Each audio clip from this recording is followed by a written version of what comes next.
Hi guys, welcome to another video from Little Too Simple.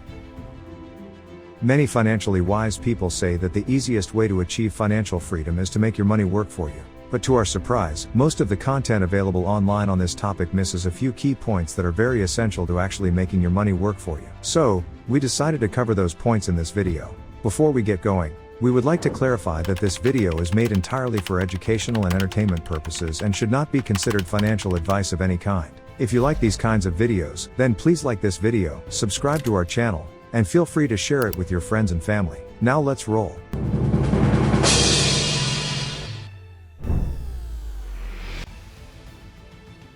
When someone tells you to make your money work for you, what they mean is that you should invest your money into asset classes that will give you good returns.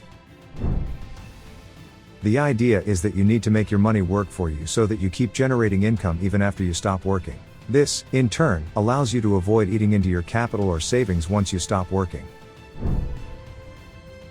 More often than not, people forget to account for inflation while calculating returns on investments. Any investment whose rate of return is less than the rate of inflation is a bad investment. Hence, when putting your money to work, you should make sure that the asset class you are investing in will give you positive returns after deducting the inflation rate.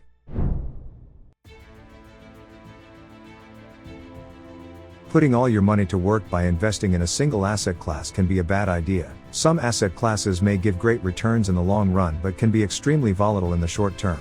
Some asset classes may give low but stable returns. Others may provide regular income. Investing all your money in just one of these can be risky. The best way to generate great returns while mitigating risks is to invest in a combination of asset classes. The percentage allocation of your funds should be done in such a way that your money generates regular income, provides stability in the short term, and delivers great returns in the long term.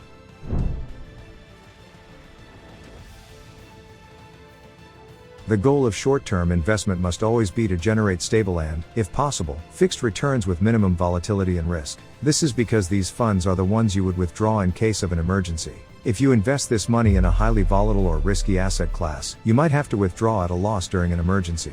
Short-term investment options with low risk and low volatility while offering inflation-beating returns include debt mutual funds, gold bonds, peer-to-peer lending, invoice discounting, consumer loans via merchants, asset leasing, investments for general rental income, assets that pay annuities.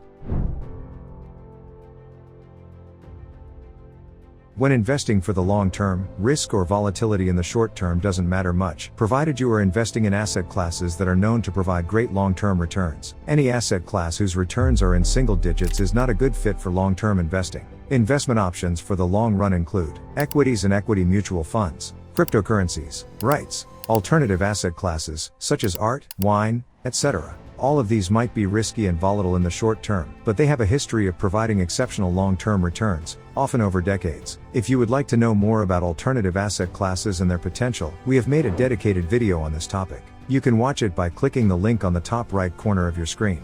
We did not cover investments such as dividend stocks because their risk and volatility profiles sit in between, and they are neither a good short-term nor a good long-term option. This is because the returns from dividend stocks are usually not higher than the inflation rate. The best way to put your money to work is to invest 40% of your funds for the short term and 60% of your funds for the long term. Since many short-term investments like peer-to-peer lending provide weekly or monthly returns, you can also generate regular income from them.